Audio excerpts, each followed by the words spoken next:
Salut tout le monde, aujourd'hui on se retrouve pour pas une nouvelle de l'élevage, mais pour ceux qui risquent d'arriver pour l'élevage un peu pour 2023.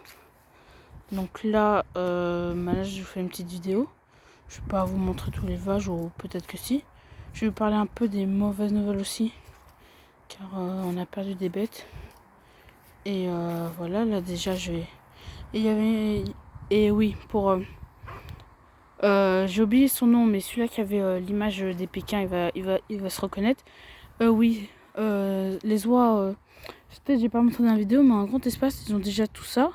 Je mange pas tout parce que après le reste c'est le bordel. Et aussi, attends, je vais te montrer qu'est-ce qu'ils ont d'autre. Là, ils ont aussi le parking, un peu. Et là, là, on peut les voir, les oies. On peut voir les oies. Là, ils sont contents. Et je montre pas tout, mais ils ont aussi le long chemin. Et là-bas, comme on peut voir, là-bas il y a un ancien potager. Et là, comme on peut voir, c'est pas chez nous, mais la personne qui a ça, celle que les oies viennent. Donc je vais pas vous filmer parce que c'est pas chez nous et ça se fait pas. Mais les oies ont le droit d'y aller, eux. Voilà, ça c'était pour ça. Et maintenant, on va parler des peut-être qu'est-ce qui risque d'arriver pour 2023. Donc là, on a actuellement, là, je vous donne des images des canards. On va commencer par les canards. Désolé s'il y a du bruit, c'est parce que là on est en train de nettoyer les endroits où ils boivent.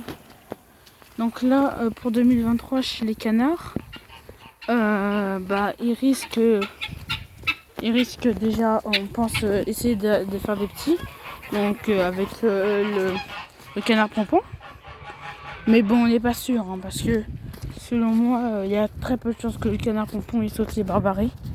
Mais bon, j'ai juste à croiser les doigts. Sinon, il y a très peu de chance. Il y a très peu de chance, je dis bien, qu'on achète un mâle de barbarie. J'essaye de faire négocier tout pour qu'on en achète un, mais vraiment, il veut pas trop. Donc, c'est pas très grave. Hein.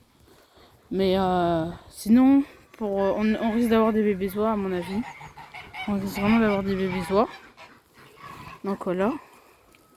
Après, il risque d'avoir de plusieurs enclos. Cet enclos-là, il sert pour...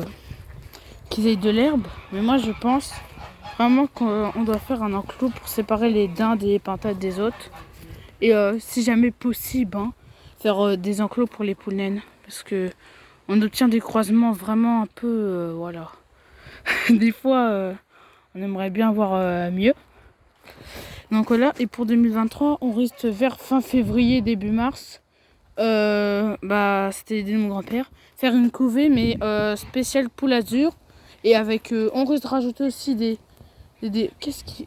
on risque aussi de rajouter des favroles, des petits favroles, parce que moi j'aime bien les poules favroles et c'est en plus mon grand-père il aime bien aussi les poules favroles, mais c'est dur à trouver leurs œufs par chez nous. On est vers le Calvados, donc si jamais il y a des gens qui sont intéressés pour vendre des œufs de favroles, nous ça nous va. Donc là, ça c'était déjà pour 2023. Donc des poules favroles, enfin des œufs de poules favroles. On risque de faire une couveuse avec des poules azur. Et qu'est-ce qui va arriver d'autre? Je pense... ah oui, on risque d'acheter un couple de Brahma. Perdrix maillé argenté ou perdrix maillé doré. Ça dépend, on verra bien. Et les vidéos, comme j'ai dit, ce sera chaque vacances. Enfin, pas chaque vacances, hein. Mais je pense qu'il y aura aussi des vidéos en dehors des vacances. Car je ne serai pas toujours chez mes grands-parents. Donc voilà. Et sinon, ça c'était pour 2023. Après, là, je peux pas trop vous prédire qu'est-ce qu'on aura. Mais je pense qu'on va faire une couveuse. Peut-être une deuxième couveuse vers août. Ça, c'est pas sûr. Mais voilà. Donc ça, c'était un peu pour qu'est-ce qui va arriver pour 2023. Pas grand-chose, mais je peux pas vous prédire l'avenir en vrai. Donc on verra bien. On verra bien ensemble. Et après, chez les mauvaises nouvelles, on a une poule croisée, une poule noire qui était croisée, qui est morte. C'était pas un poussin, c'était une poule croisée noire. Elle est morte. Et on a une toute petite poule grise qui est morte aussi. Donc voilà. Donc là, c'est le couple. Le jar, il se fait attaquer. Et la femelle, ben, on aimerait qu'ils fassent des petits ensemble. J'espère qu'on aura des petits oiseaux cette année. Donc voilà. Donc c'est la fin de la vidéo. J'espère que vous avez aimé. N'hésitez pas à liker et à vous abonner. Et moi, je vous dis bye.